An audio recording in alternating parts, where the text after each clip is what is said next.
I'm losing my grip, Greg. You're losing your grip. That's factual. I'm Is it? I'm just Man. done. It's just like slipping away. There's just too much confusion. Oh no.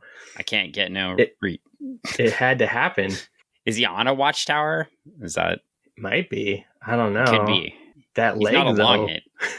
Look at that leg. That leg is Gil Kane's known for his faces. That leg has a face. That leg, look at those calf muscles. I know. It's almost like, it's kind of alluring in a way. Well, he's got giant calves and Nightwing's ass. So True. That's what we see off the building. The Goblin has none of those things. Spider-Man's like he's got like also some I can't describe what I didn't know his fingers were that strong. Well, I didn't know his fingers slid down stuff. I thought he stuck to stuff. I thought that was the whole point of being Spider-Man. I thought so too, but the Goblin must have done something with his magic gas. Something. It's the Goblin's power, I've been listening to a podcast about MK Ultra. Yeah. And I'm thinking that the Goblin was getting his magic gas from the CIA. Oh. So the MK Ultra program, they were selling him a lot. Clearly he's on a lot of LSD, right? Oh yeah, totally. He has to be. So MK Ultra, that's right. CIA. Little giving mind Norman control, Osborn the acid. He takes a little acid and then dresses up like a goblin and flies around on a glider. He's just like, yeah. I would shout out the podcast that I heard that on, but I don't want to because I don't like them. Fair enough. Just listen to it occasionally because it's interesting. No, I actually like their podcast. I just don't like them. Oh, okay. Isn't that mean? It's fair. I don't want to advertise for them, but I like the content they talk about. I've listened to some podcasts where I'm like, the content was really good and interesting to me, but for some reason there's something about the overall whatever that I'm like, how did I end up at this rabbit hole that I went down to find this podcast that had this thing that I wanted to learn about, but I don't like this right here. And I had to take a shower to cleanse my... Well, on that note, taking a shower to cleanse yourself, right? Yeah. You might need to take a shower if you were exposed to all the drugs in the last 3 issues. I know, right? Just to wash them away. Oh my gosh, dude. Just talk about, like you need a kiddie pool and a fire hose to just like rinse yourself clean. Cause that's like the kind of thing, like there's been a lot of drug use and a lot of drug stuff going on here with Spider-Man and all the folks in this little arc, and it's I've seen that kind of thing happen where they had to hose people down. They might have to hose people down, and historically though, I don't think that Stan Lee was trying to hose this comic down. No pun intended. Looking at this, it's very interesting. So as we get into issue 98, one more issue without the comics code. So we just have the Spidey symbol, Marvel Comics Group, no comics code up in the corner. I kind of like it that way because the Amazing Spider-Man logo gets to extend out further on the page.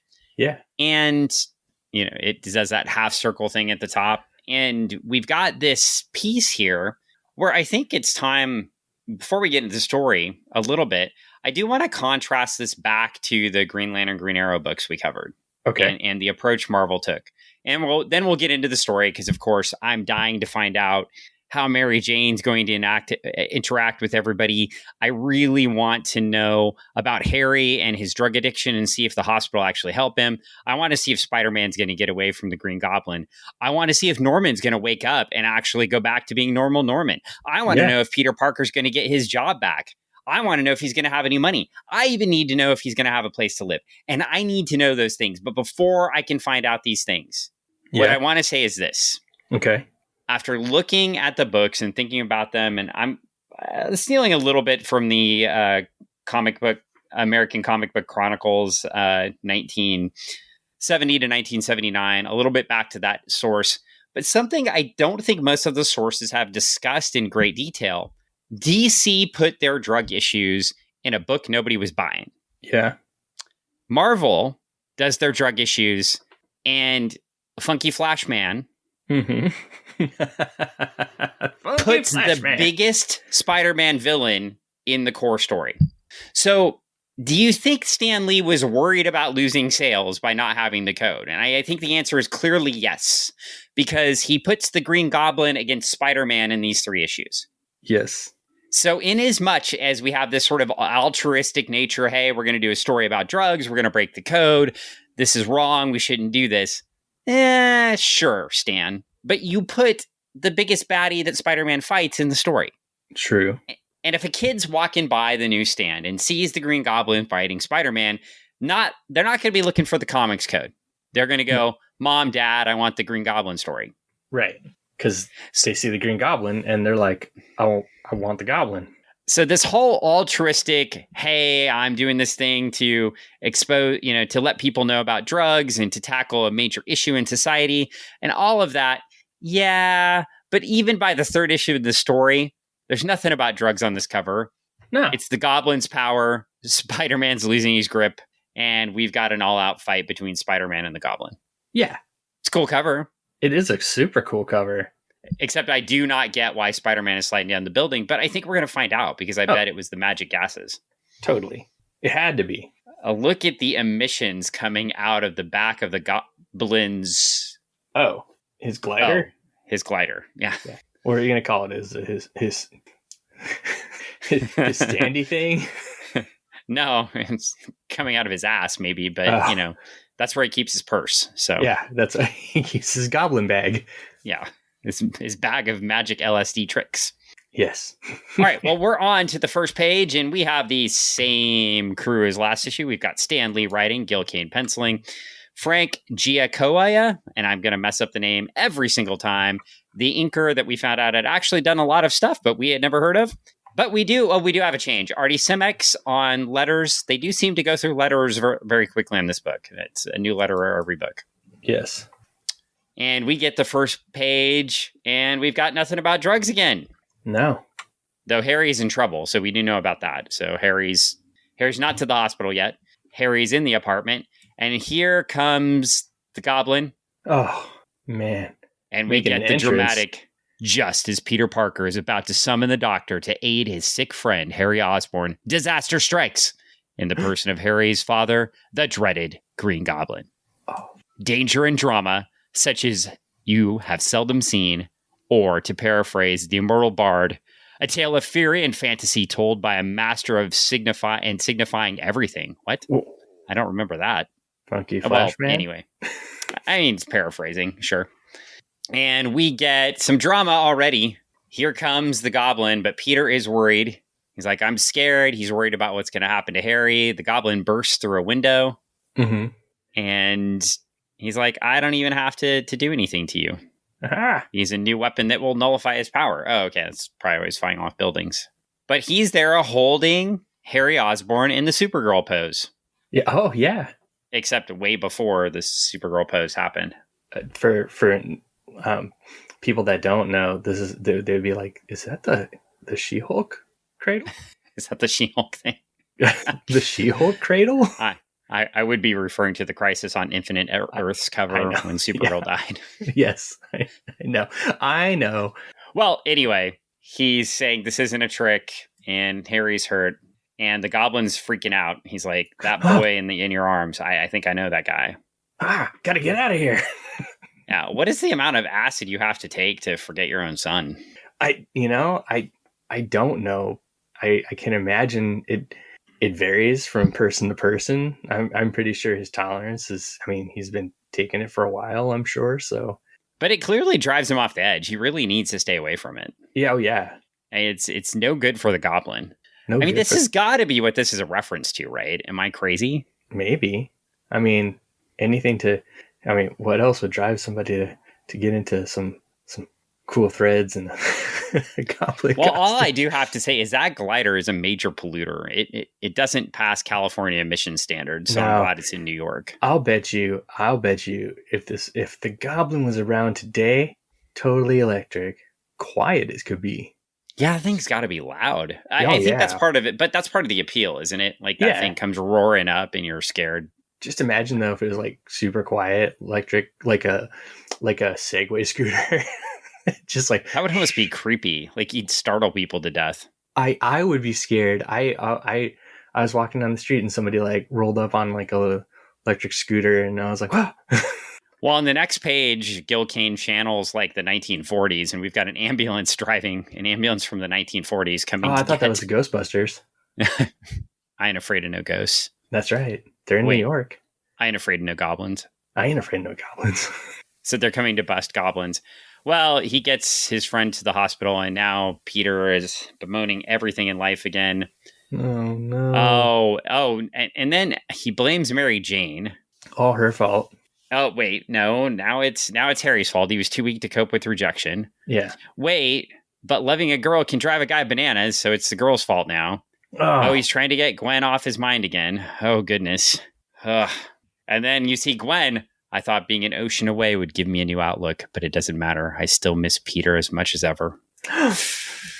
So we finally get Gwen's view, and she's crying, and she's taken off. Well, we get a view from a window, but we get a whole commentary. Yes. And she says, a boy doesn't want to feel pressured, doesn't want to feel trapped by a girl. Maybe I pushed too hard. Maybe I scared him away. I was a fool to run off the way I did. And we got drama. We've got crying girls. Is this a romance comic? What is happening here? Yeah, feels like it.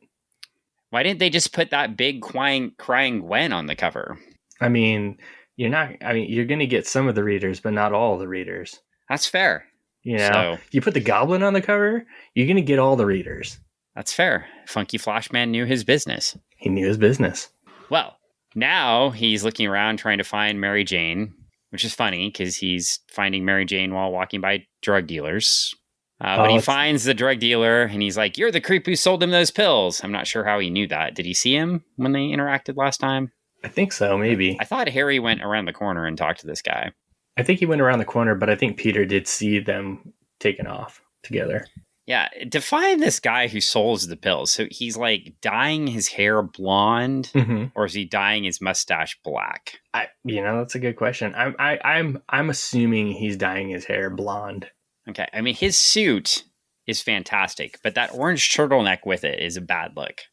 Is it though? I'm kind of digging it. I'm kind of thinking I might, be into it. Give me your Halloween costume.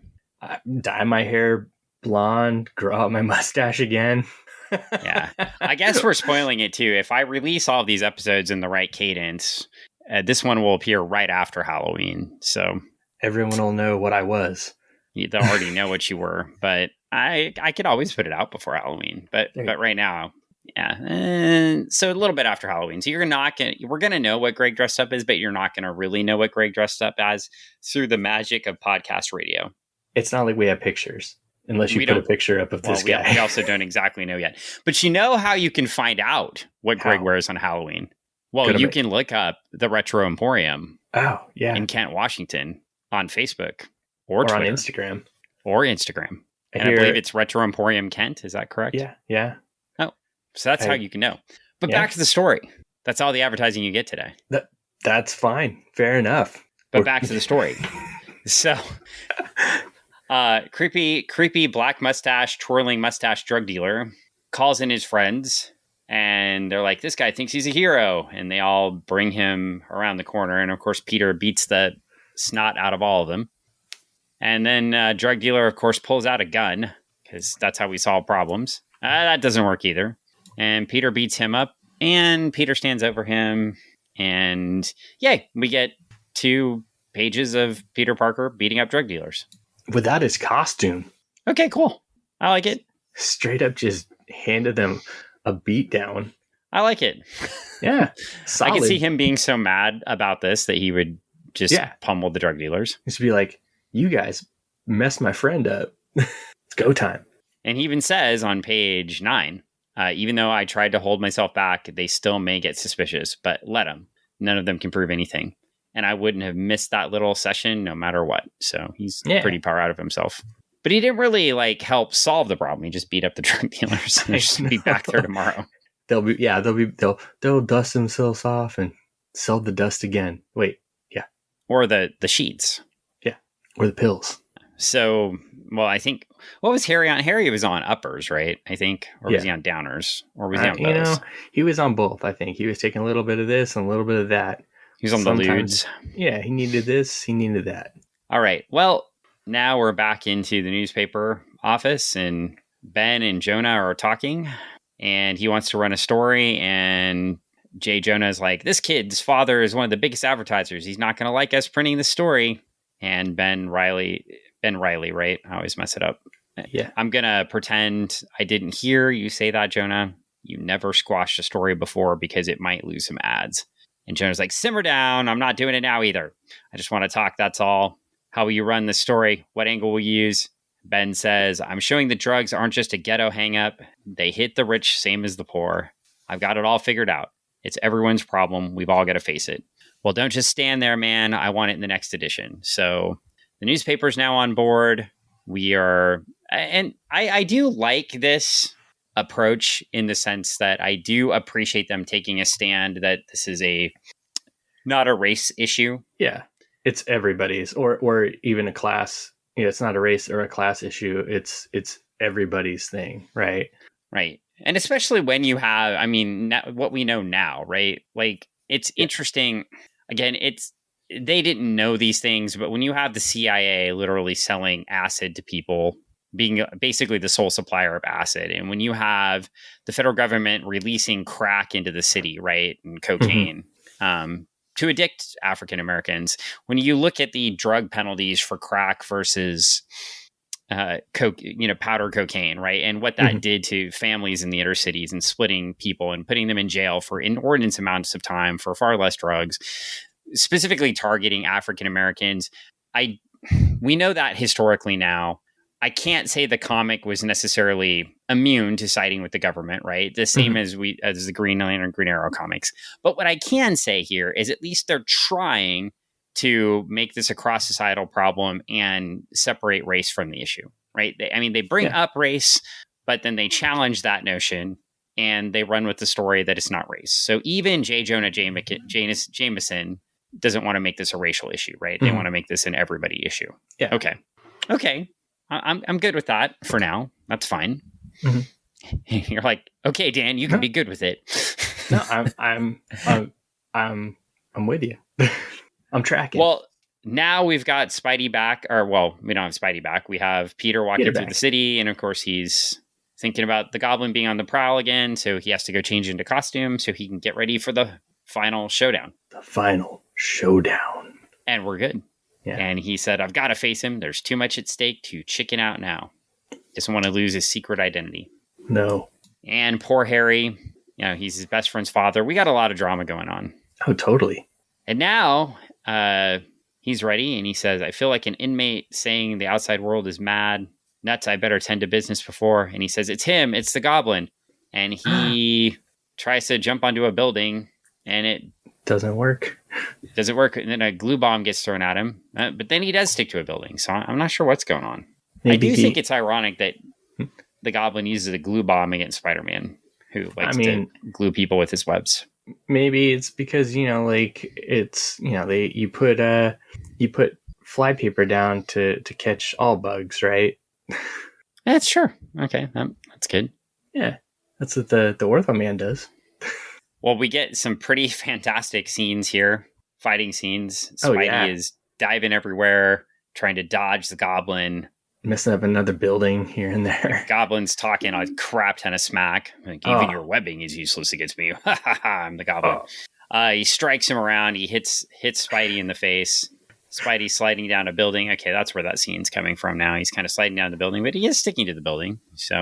And then the Goblin gets him right where he wants him. He says, now before you can recover, I've got you right where I want you, because, he has to announce everything, even back to his original appearances. So it's the Goblin.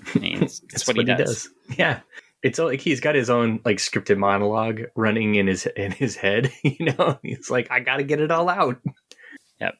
And now he gets it. He's got him. The magic gas comes from the Goblin. No. And he's like, is that his secret weapon? He's like, uh-oh, something's happened to me. Here's where the cover came from. He can't stick to walls, and Spidey's just bouncing through things. And now his web shooters are empty. Do you notice his web shooters are always empty when something happens like this? Right?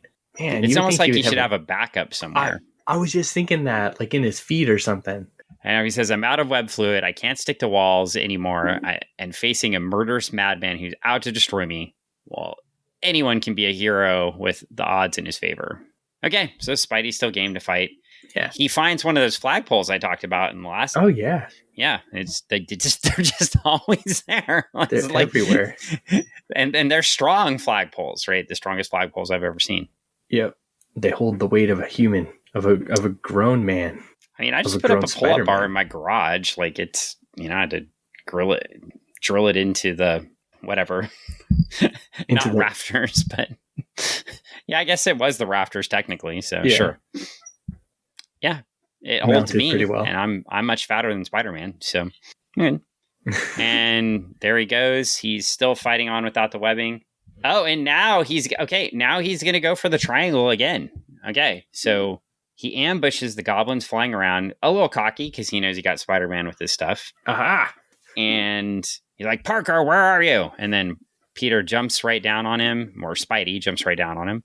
And he does. He gets that leg around technique. Still not great. I'm not sure what this crisscross applesauce thing is going on around his neck. I feel like you might want to get the leg under the chin and maybe choke him out. But he has better plans. I think he's just putting all that weight on him to throw him off balance. And then he's going to, hit him with a finishing move. He's going to bring those hands down and cup his goblin ears. Well, he does steer him toward the hospital room where he conveniently knows. And this is, not that this is a flaw in Stanley's storytelling. I mean, I wouldn't want to get a no prize today. But I would ask, if I was writing, if I was alive when this comic was written and I was old enough to write letters, I may have written Marvel Comics and asked when Peter found out what room Harry was in at the hospital. Because I believe the last time we saw Harry, he was going off in the Ghostbusters ambulance. Yeah, how did Peter know? How did he know? Like, how did he even know what hospital he was at? Did they call him on his cell phone? I don't know, but he knew. He didn't have a cell phone. And so now the goblin is staring right there at his son. I know what Funky Flashman would have said. Out. You want to know? What would he have said? You win a no prize? That's what he would have said. He would have said that, but then he would have followed up with, he used his spider senses. His spidey senses. His spider senses. He uses spider senses to magically know everything. Yeah, duh. Well, it's working. The goblin's got Spidey on his back, and he starts to cry. And he says, Harry, my son, what is it? What's wrong? It's your father. Don't you know me, Harry? Say something. Nothing must happen to my boy. So he slipped out of his LSD-induced trance. Mm-hmm. And he faints. Oh. So moral of the story. Yeah. If you're Norman and you're on drugs, you become the Green Goblin and then you pass out. If you're Harry and you're on drugs, you throw your friend out of your apartment and then pass out. Yes. And then off panel, Peter Parker manages to strip Norman of his clothes, burn them, and take him home. Yeah. That's some Dexter level shit right there. It kind of is. I made it through 27 minutes of this podcast without cussing, and then I cussed on Dexter level shit. Oh, well, I'll put the explicit tag back on this episode again. Well, he's burned the costume. When he awakens, he'll think it was just a bad dream if he remembers it at all. Anyway, caring for Harry will keep him busy. Too busy to dwell on his past. So we solved the problem again. I don't know if we've really solved the problem. Is the Green Goblin will come back again, right? Right. I think. I mean, it's inevitable. Well, Spidey says, so my identity is safe once more, at least for a while. And he's not thinking this. He's saying it out loud. Yeah. I'm not sure who he's talking to, but cool. Pigeons. And he takes his mask off and he says, now all that remains is to hope that poor Harry will be all right.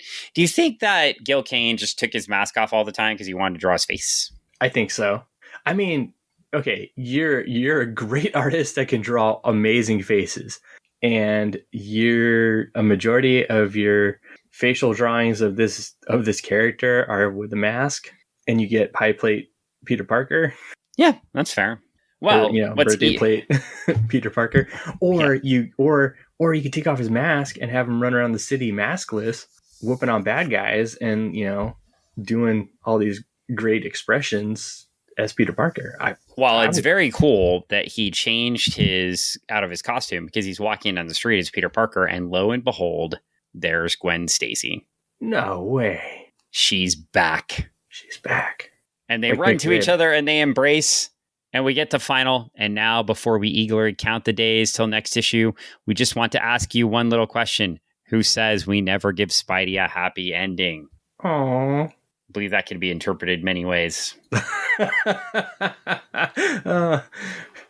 If only they knew what happens just off panel. A few years later. Oh, man. You went there. See, I was just giving Spidey a nice romantic night with his girlfriend. And this time you go for killing. Hey, man. I mean, I had for the longest time the funeral scene hung up in the house just because. That's fair. I mean, why not? Do you know what happens 2 issues from now, by the way? What happens 2 issues from now? Morbius. Is it Morbin time? Apparently. Oh, man. I'm just looking through some of these, like pulling up some covers. God, yeah, I didn't, because I haven't read these, right? I didn't know Morbius. God, I didn't know Morbius was that old. I thought he would have been later. He's been around in the 70s. For quite some time. Yeah, I just thought maybe later in the 70s with the vampire stuff, like I, Vampire and stuff like that. But, cool. No, vampires are cool, man. Why not put a vampire in, like in this book? I don't know that I'm the biggest Morbius fan, so. Oh. Well, let me tell you something. If you're not, you will be. There's this movie. It's pretty cool. I don't think you're helping. I am, though, Dan. And you could watch it right now. Well, I have a trivia question for you. Okay. What was the first motion picture released by Marvel? The first motion picture released by Marvel. And if you don't get this, you lose all of your credibility forever. Let me rephrase that. The first motion picture released for theatrical release by Marvel. I'm not counting like a Spider-Man TV movie or something like that. Or an Incredible Hulk movie. Right, like something in the theater. Blade? No. And thus you lose all of your credibility. The answer is Howard the Duck. Oh, okay. Well, man. Your favorite character. I know. And I was sitting there thinking, like, as I said it, I'm sitting there and I'm like, I literally just watched the trailer yesterday and now I feel really stupid. Well, just saying. But we're done with Spidey. So what'd you think of the 3 drug issues? I thought they were really good. I thought they brought a lot of stuff to light. I think that their way of telling a drug story in a comic is obviously, it's very different than what we've seen with other comic book publishers and the way they've done it or, brought it out. And, yeah, I think of the stories we covered so far, right? So we had the Denny O'Neil written story with the Neil Adams art where they bring in a character and it feels like it was an intentional story, like built in, right? It doesn't feel like it's part of the normal flow of the book, right? It feels like they went out of their way to write a story. Right. But they were doing that with all their stories at the time, right? They were picking the social issue of the month and then writing a story about it, right? So that was their style, but It doesn't, I wouldn't say it flows well, like through the narrative of the story, right? Just all of a sudden drugs show up in, they're not in New York, are they? They're not in Star City. They're not in Coast City. Are they in New York? I think they are. Okay. And then we get the Jim Shooter story, right? Mm-hmm. Where it's in the future and it's very forced, right? He claims it's the first drug issue, but it's very forced, right? Like Timberwolf just shows up and all out of the blue, somebody traps him and gets him addicted to drugs as a plot device, right? It doesn't flow as part of a normal story. It's a nice little standalone Legion story, but you got to also take a look at the two different. If you're comparing those two stories from the creators that created those stories and their storytelling background, you've got and basing it off their writing experience and their experiences, right? You got Shooter, who's still a kid, writing a story, and they're going to write a story, like you said, based off of his own experiences loosely. Right, in Pittsburgh, yeah. And put it into and write it in a way that I would say a teenage kid telling a story is going to just give you the bump, bump, bump, bump, bump, and it gets it from point A to point Z and gives you a nice story and wraps it all up in a really, crystal through line. But at the same point, it is very, I'm not going to say it's not ham fisted, but there are moments where you're like, what? It's a little ham fisted. But I'm sitting here thinking to myself, if I was writing a story like this when I was that young, in my later teens, early 20s, coming up with a story, I would write something kind of like that too. Yeah, I mean, it's okay to criticize Jim Shooter. I mean, after what he did to the creators that worked for him in Valiant, I mean, it's really okay to criticize him. Like, you don't have to hold back.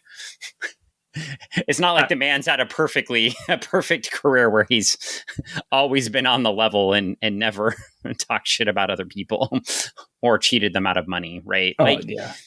So I mean, but Jim Shooter also, deserves his place in comics as a great creator, including editor in chief of Marvel Comics, right? So, there's place for Shooter, and I mean, maybe he's right. I'm sure if we go back, is it the first postcode a drug story? Maybe.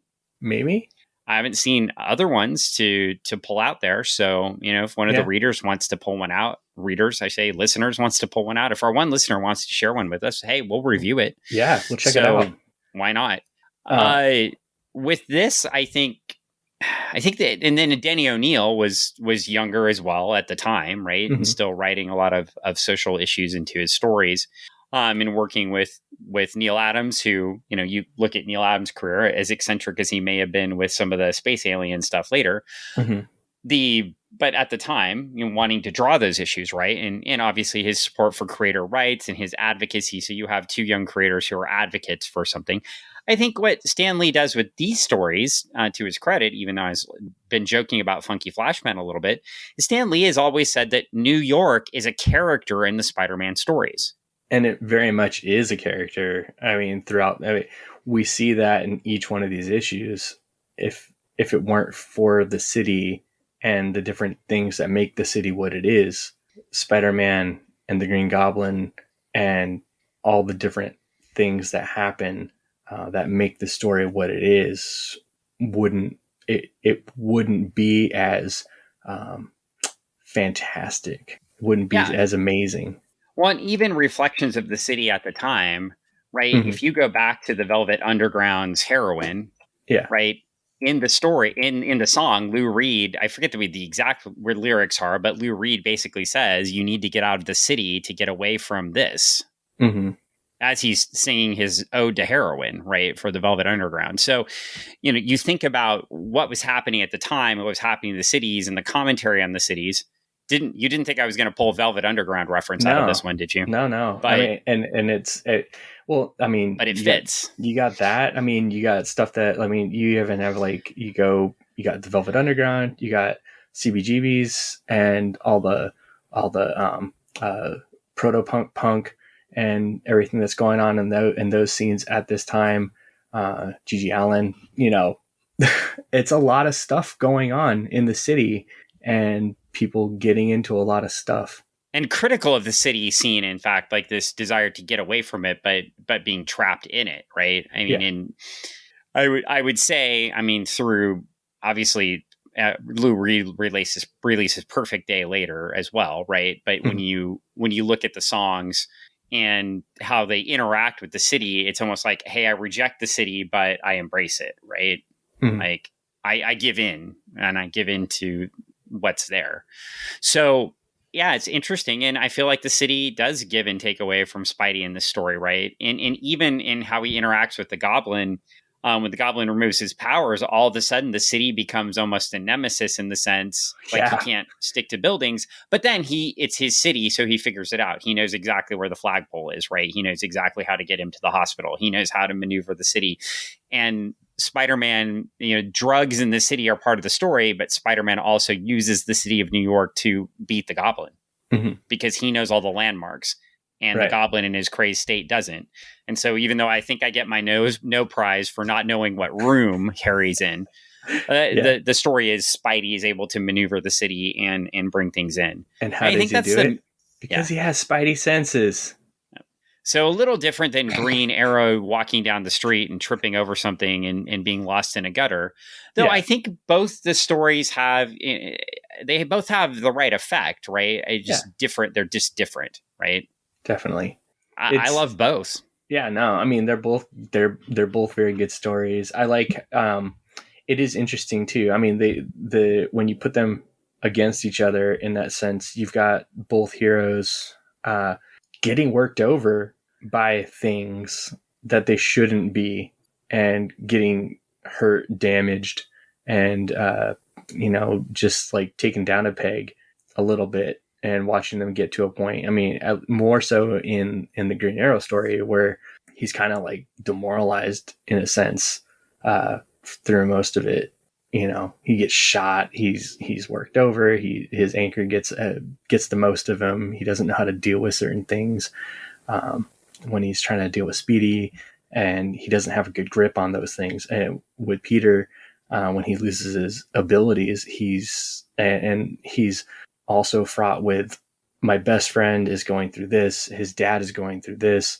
He's torn. He's also trying to still be a regular person. He's his heart hurts. He's heartbroken.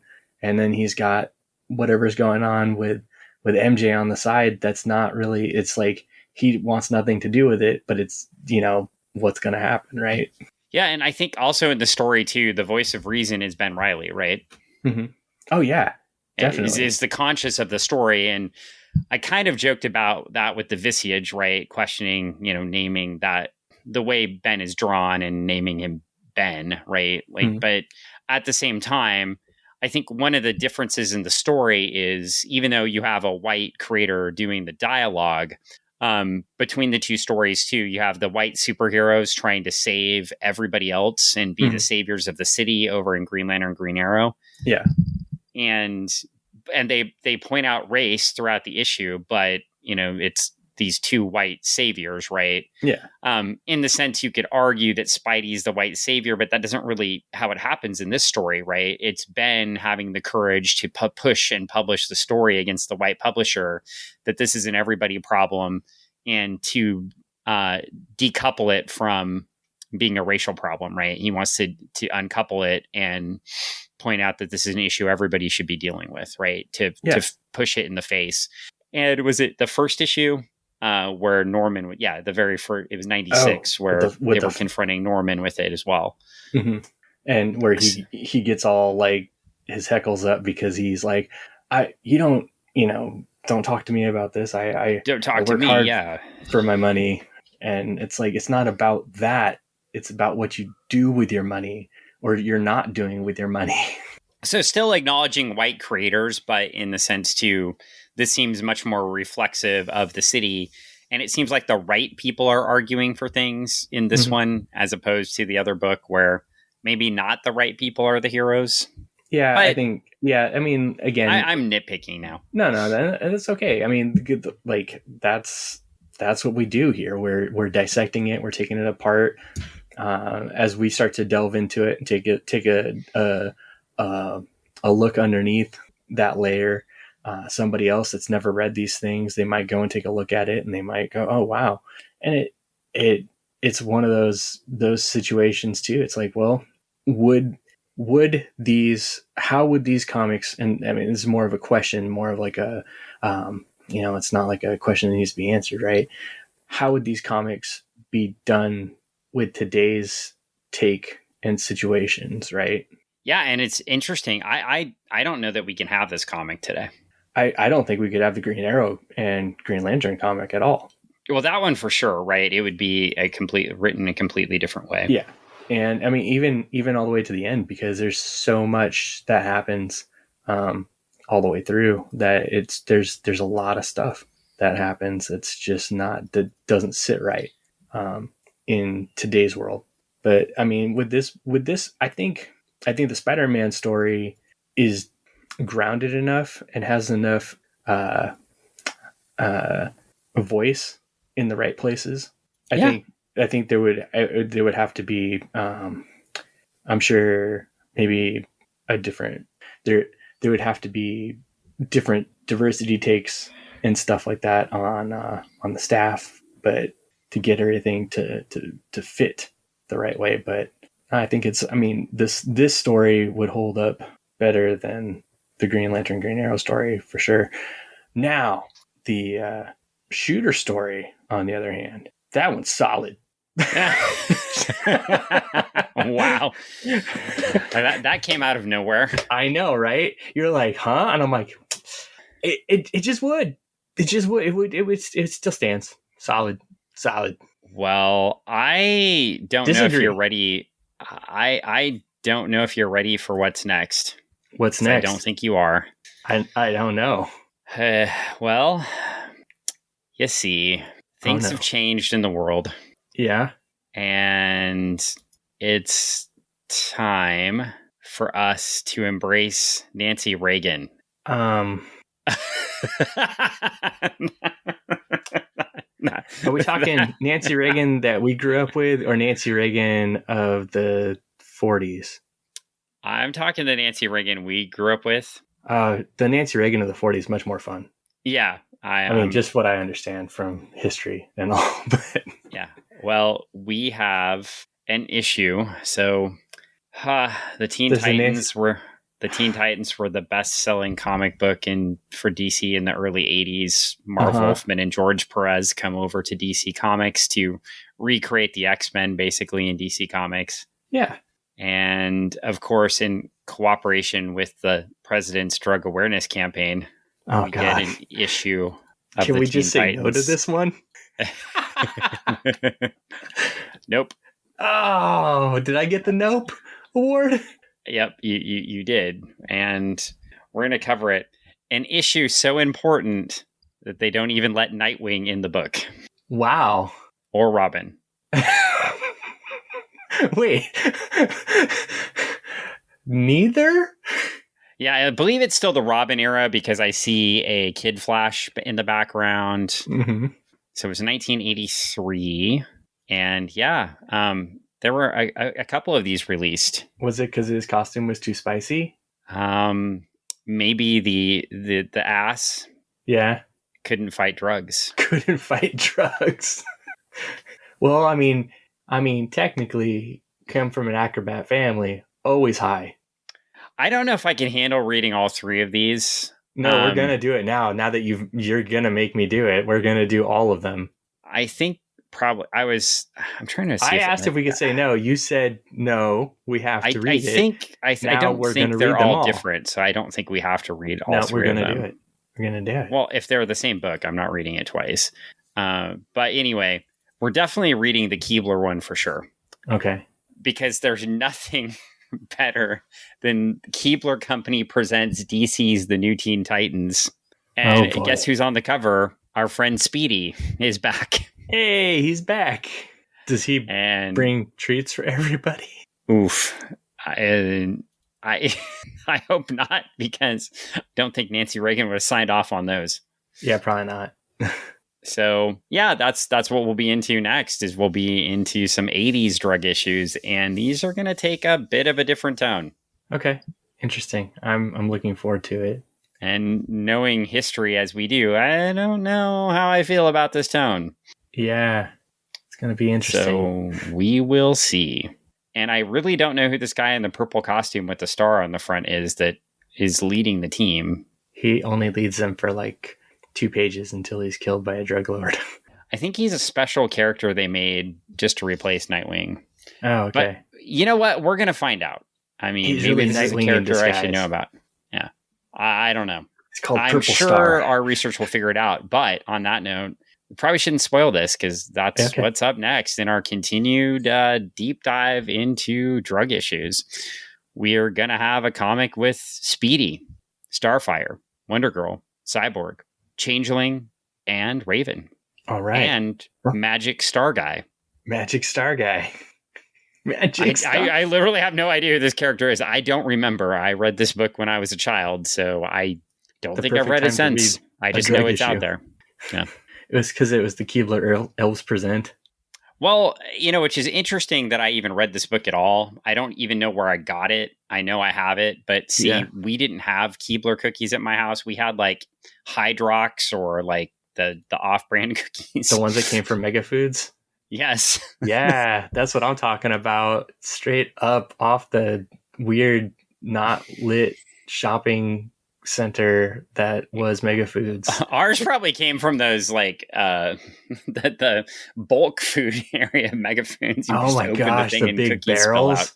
Yeah. Probably dip down those nasty stale ass cookies in the big barrel. Okay, not to go too off the rails, but do you ever remember like how unlit the deli was? I swear to God, it was unlit for a reason, so you didn't know that the meat and the cheese were not right until you got it home. Oof. Well, I only say that because like sometimes where my dad would be like, "Damn it." We're gonna call this Mega Memories. Mega Memories. I used to love the fact that you could go there and then they still had the video rentals all the way through. Like, I mean, I was still getting videos there after, like, when I was going to college. After I moved away. Yeah, after you moved away. You moved away. I was, yeah. When earthquakes. Mega Memories. Yeah, Mega Memories. Well, I'm interested to see these next few issues. Yeah, me too. And I just want to know that these issues, just trigger warning, were brought to you by the U.S. Customs Service, the Drug Enforcement Administration, the Federal Bureau of Investigation, the Office of Juvenile Justice and Delinquency Prevention, the U.S. Department of Education, and of course, the White House. The people who supplied the drugs. I mean, at least allegedly. One of them. Yeah. The CIA is not on here, so at least that's good.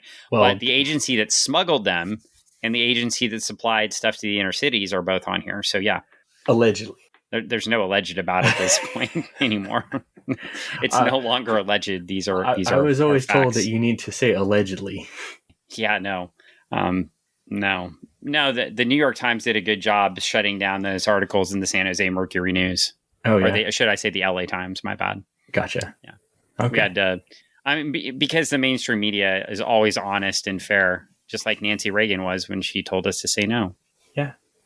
Very honest, very fair. Maybe she should have gotten Ronnie on some of those Alzheimer's meds a little earlier. Too soon? No. Yeah, probably not.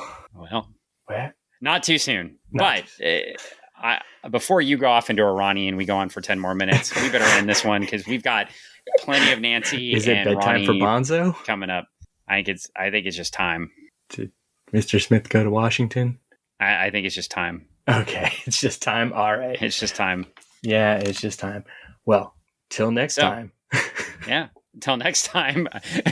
Greg is great with the outro. Till next time, I'm Dan. And I'm Greg. And this was another episode of Funny Book Forensics.